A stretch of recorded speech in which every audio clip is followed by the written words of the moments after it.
السلام علیکم ورحمۃ اللہ وبرکاتہ اعوذ باللہ السمیع العلیم من الشیطان الرجیم من حمزہ ونفخہ ونفثہ بسم اللہ الرحمن الرحیم رب اشرح لی صدری ویسر لی امری واحلل عقدۃ من لسانی یفقہوا قولی سبحانک لا علم لنا الا ما علمتنا انک انت العلیم الحکیم رب زدنی علما رب اشرح لی صدری ویسر لی امری واحلل عقدۃ من لسانی یفقهوا قولی.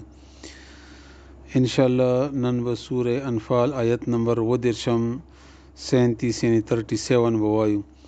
اللہ تعالیٰ دې ماته وینا کولو حق ادا کول توفیق راکړي. د الله تعالیٰ په توفیق باندې کیږي، هیڅ څوک په خپل مرضی باندې نه کی کولای نشي الا دا چې د الله تعالیٰ فضل په وشي.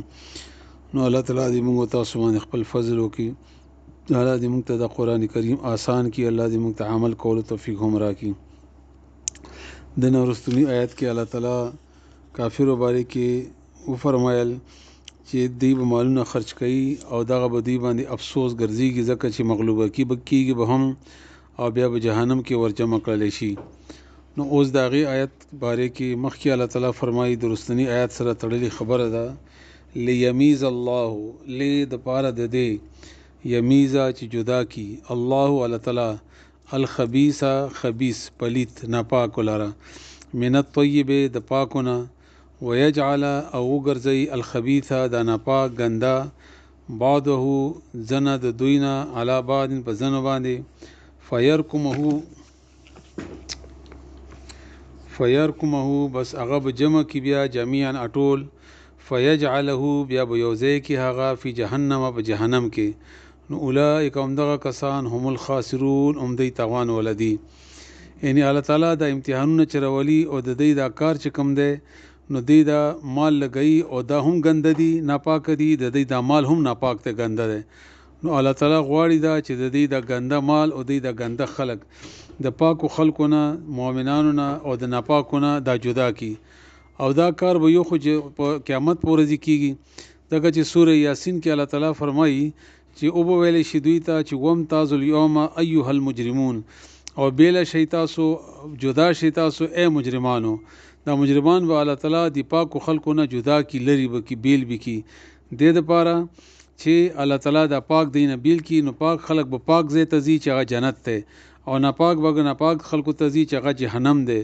نو جهنم کې بدبویانې ګندګیانې او تیاری او لړمان او ماران او تنګي سختی دا ټول قسم جهنم کې ذکر الله تعالیٰ په قرآن کریم کې او د رسول الله صلی الله علیه وسلم په حدیثو کې شوی دی.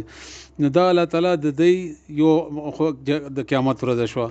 دین علاوه په دنیا کې هم دوی د دې د مالونه خرج کول، لګول، جمع کول، برابرول دا ټول الله تعالیٰ وایي چې دا په دې لارې کې ولګي چې دی باندې افسوس او حسرت راشي او د المنکانو خلکو مالونه او د نیکان خلک بیل کی. او اسیم الله تعالیٰ د جهاد باره کې فرمایي چې جهاد داس یو عمل دی چې دی کې پاک او ناپاک دا پیژندل کېږي، پکې منافقین پکې او پیژندل شي. په خلی باندې خو ډېر خلک دي چې اوږدې دعوی کوي چې موږ مؤمنان یو، مسلمانان یو، دا یو خو چې کله د جهاد په شان د سختی پې راشي نو بیا هغوی وروستو شي، وتښتي، غیب شي، پټ شي. نو پته ولګي چې دا منافق دی. د تبوک د واقع کیسې تاسو ته معلومې دي.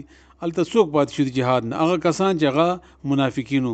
همدغه رنګې اوسه پورې د منافق سړي ډېره ښه پته د جهاد په موقع باندې لګېږي چې کله د جهاد موقع راشي یا په مسلمانانو باندې سختی یا داسې موقع کې هغوی بیا د صبر او هغه نشي کوی. نو الله تعالیٰ فرمایي د دې دپاره چې دا پاک او ناپاک زه بیل کمه او بیا د دې ځای کم دی جهنم دی، جهنم ته ور واچومه دوی او سره د دې د مالونو. لیمیز الله دې دپاره چې بیل کی الله تعالیٰ، جدا کی الله تعالیٰ الخبیثه خبیث لره، ناپاک لره، پلیت لره، من الطیب د پاکونه ويجعل الخبيث او ګرځي الله تعالی جوړ کی دا خبيث پالیتان ګندا بعضه زنه د دوی نه علی بعض په زنو باندې فیرکمه او بیا بجمع کی هغه جميعا اټول فیجعله بیا بجوزه کی هغه اټول لرا فی جهنم په جهنم کې. اولئک هم دغه کسان هم الخاسرون هم دی توانیان دي.